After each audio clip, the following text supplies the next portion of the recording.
नमस्कार शेतकरी मित्रांनो, मी विशाल गोलाणे आपले नर्सरीवाला या चॅनलवरती हार्दिक स्वागत करतो। तुम्ही माझ्या हातात बघू शकताय, हा आहे केळीचा कंद, ज्याला आपण आरू म्हणतो। आणि आपण याच कंदापासून रोपे तयार करत असतो।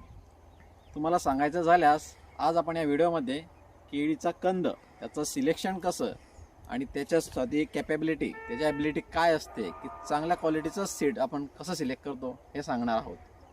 या केळीच्या कंदाचे किंवा आरूचे वैशिष्ट्य आपणास सांगायचे झाल्यास त्याचं वजन हे साधारण 125 ते 250 ग्रॅमपर्यंत आपणास हवं। त्यानंतर थोडा लालसरपणा त्याच्यामध्ये पाहिजे, हलकं वाटायला नको, थोडंसं आपण हातात घेतल्यानंतर ते वजनी वाटायला पाहिजे। त्यावर आपल्याला कळतं की हा जो कंद किंवा हा आरू आहे हा पूर्णपणे मॅच्युअर्ड झालेला आहे आणि आता रोपं बनवण्यास सक्षम आहे।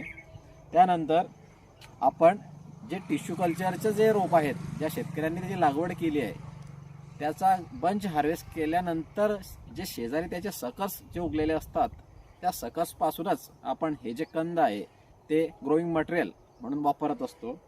आणि त्याचे अजून एक वैशिष्ट्य सांगायचं झाल्यास आपणास हे जे तुम्ही गॅप दिसतोय, हा जो त्यांच्या रूट्स बिटवीन द गॅप जो दिसतोय हा थोडा मोठा पाहिजे, जेणेकरून आपलं जे रोप आहे हे क्वालिटीचं बनेल आणि त्यानंतर येणारा जे आपण शेतात जे काही रोप लावणार ते सर्व युनिफॉर्म आणि हार्वेस्टिंगला सुद्धा एकसारखे येईल।